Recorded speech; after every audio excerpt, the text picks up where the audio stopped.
Okay, so for example, in the islands, the street violence is a lot more than in Connecticut, where I had been a police reporter the first time.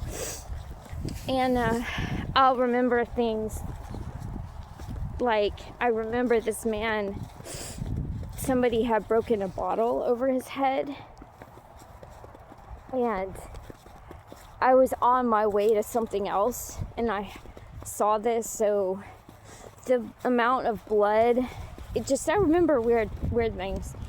And other things that, like, for instance, for 20, less than 20 seconds, I'm in some kind of Snapped. That's what it was called. The editors of this true crime spin-off show rehashed a case that I covered, Marianne Langley. She killed her husband. She set him on fire. I was there for the trial. They wanted me to be in this thing, so I was like, sure, that's fine.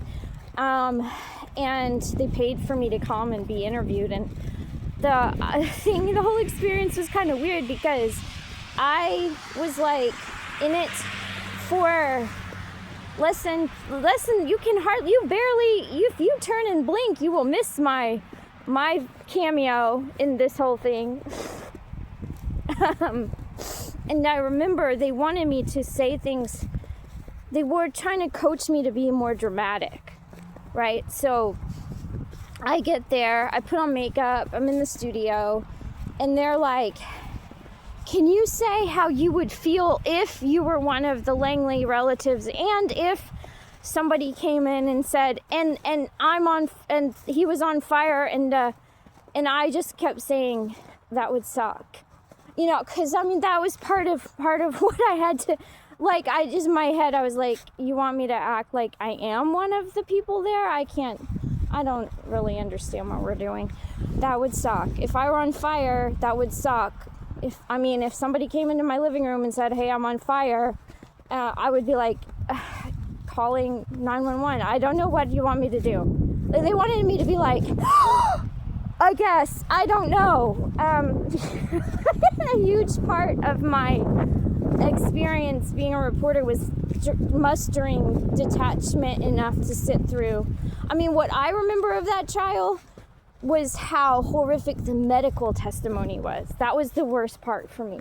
That was the part that I struggled through, because they had to come in and explain what happened to this man on the cellular level. He was diabetic, and he died a slow, protracted, painful death after burn complications. And we had to hear all about that for hours on end, and that was very difficult for me. I'm not gonna lie. That was very difficult for me, okay? But, no, I can't. I don't know what to do. I'm not very good. I guess that's why I don't have a career in this sort of television sphere. Why I have 50 subscribers so far. Anyway, back to PTSD. My suggestion of the day for AtheistAdventCalendar22 is that there be major overhaul in the way that public safety personnel are paid, first of all. So let's do 21. We'll call this 21, okay? For starters, there are a lot of support personnel who are not union. So EMTs, dispatchers, comms analysts, people who monitor inmate phone calls are radically underpaid, have no benefits, and they're treated like gig workers, okay? And now, police officers can only do their job as well as the intel that we provide them and the instructions that we provide them. So I have not understood for the longest time why in the fuck that was allowable, except from being in it briefly. I got to see under the hood and see the amount of government subcontracting that goes on. Dear God, that shit's gonna stop. Okay. And then, one of the best parts about one of the things I most enjoyed about being a comms analyst was that they made me swear to secrecy through all these NDAs that I'm now violating right and left. But they made me swear not to tell anybody how much I got paid. So I used to really look forward to going to the doctor when I was a comms analyst. Not because I had any money to pay for it, because I didn't.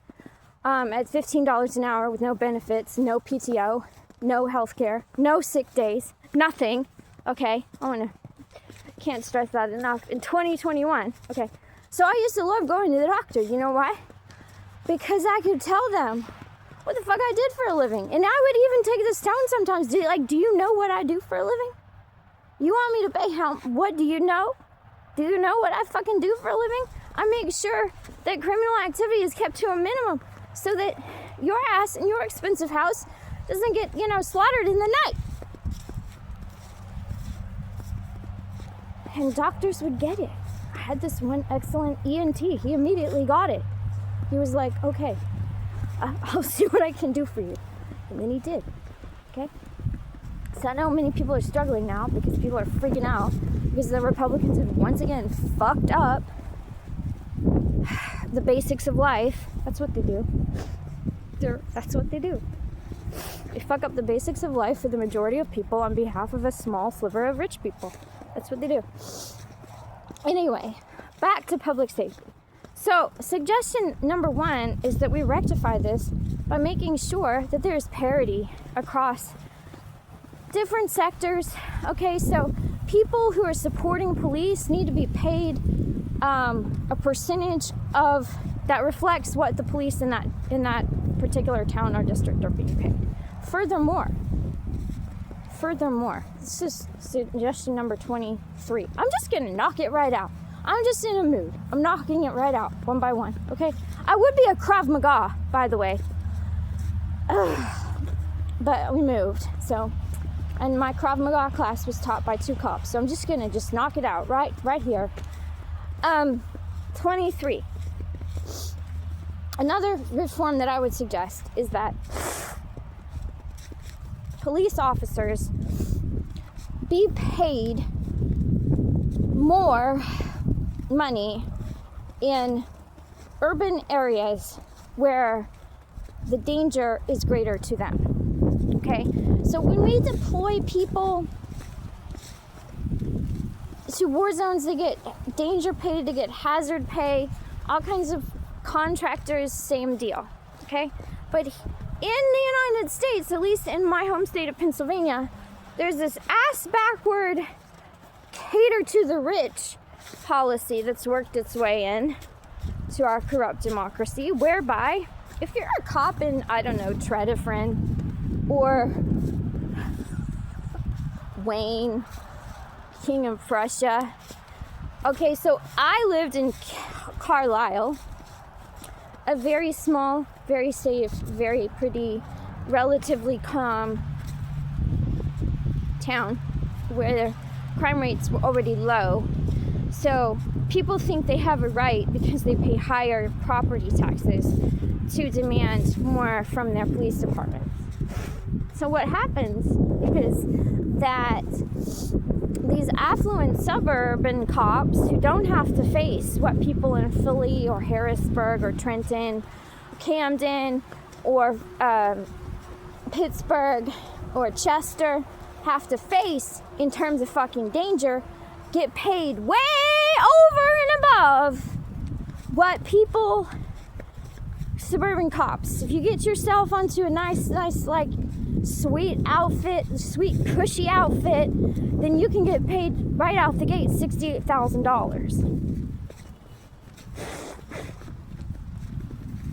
Not have to deal with the gangbangers and the drugs and the people, homeless people, feral people spitting and pissing and shitting on you and stuff like that, okay? I don't think it's fair and I don't think it's right and I don't think it's good for public safety, because what it does is it creates these, as Chris Hedges likes to call them, sacrifice zones right in the backyards of the rich people. And then they tend to think of, the rich people tend to think of their local police department as their private police department force, and that's not at all the case. Okay, we all pay taxes. We all do our part. I'm so sick and tired of people talking about how hard they work. We all work hard. Okay, we've all been working. We've all worked hard. Everybody works hard. We work. All right, so that's, if I were governor, that shit would stop. That would be worked out. That would be a major change. And there would be major, that would ruffle some major feathers, okay? But I was just like sick and tired of it. There's no reason why a starting salary for a cop in Harrisburg is $46,000. That's what it was when I applied a few years ago. You know, and all I had to do was stay at the warehouse where I worked for a few years, and then I have that. That's fucking ridiculous, okay? There's no way in hell that you can expect me to get on board with that, because somebody who's putting their life at risk in the field every day and has to undergo that amount of training and do all that shit should probably make more than somebody who puts stickers on boxes and delivers them to the base. I'm just saying, god damn. And it doesn't make any sense. It's all uneven according to jurisdiction. It should be that those individuals who have been selected to incur the greatest danger get paid the greatest amount. Furthermore, this is 23-24. When people go to war, they sign a contract, they do a deployment, there's a start date, there's an end date. And there is no way that we should adopt the same model for people who are public safety officers, because we should not encourage them to think that they are at war. That is another major problem that came up during Black Lives Matter. There was a CIA analyst who was looking at certain behaviors and certain training behaviors among police officers, and he said, we are training them to think of the general public as if they are enemy combatants. And that's totally true. You could see that. And I was like, yeah, this needs to stop. But I do not understand why it's not unreasonable for people to have sabbatical years. Doctors and surgeons have sabbatical years. Priests have sabbatical years. Therapists have sabbatical years. So I think that if we have this pay structure where people are forcing themselves through all kinds of issues to hang on until they lock in that pension, and they can't get that pension otherwise, I think that's a problem for public safety. Back when I was a reporter in Norwalk, some of the issues that were coming up were not even close to this. They're not like this. Not the burnout, not the stress, but it's a different era now. Recognize that. It's a different era now. With all the mass shootings that have gone on, the economic stress on the general population, the social media, the body cams, just having to wear the body cams all the time. Okay, so it's a different era now. So back then, part of the issue was some of these cops, they would clock in so much overtime, they would make $160,000 a year, retire as millionaires, And people were like, what? And I'm like, yeah. And then some of them chose to do that. Some of them chose to never see their family for 18 years and then retire with a bunch of money. That was their choice. That was allowable under the rules. I'm not saying that's wrong.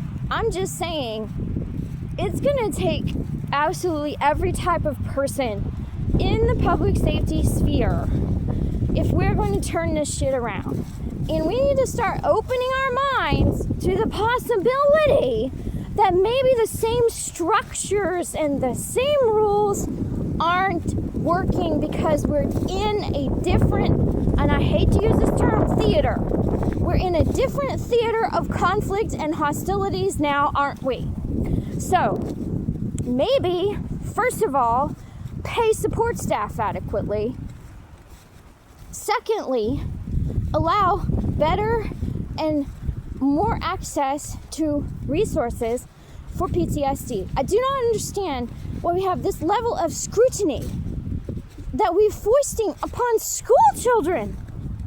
School children are getting mandatory mental health screenings in, I don't know if it's Minnesota or Michigan that they're planning, but we can't make sure that cops are given time and support Like, give me a fucking break, okay? And I'm really sure that this is not the case. Like, I can see the stress. Every time I talk to a cop who's been in it, like, I hear it. Like, I fucking hear it in these people's voices, okay?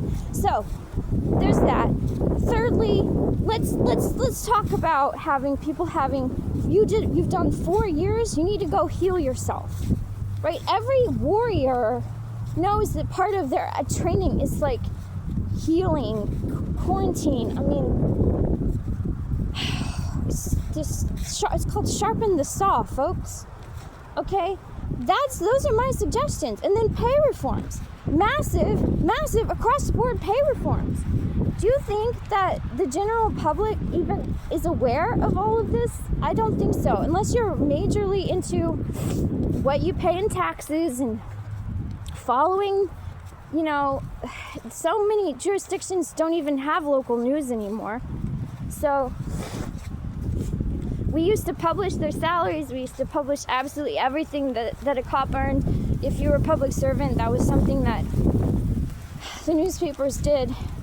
So, you know, it's stuff for you to think about. I'm leaving. I feel a burden. I feel like getting all this off my chest because I'm leaving the country, right? It doesn't mean that I don't care.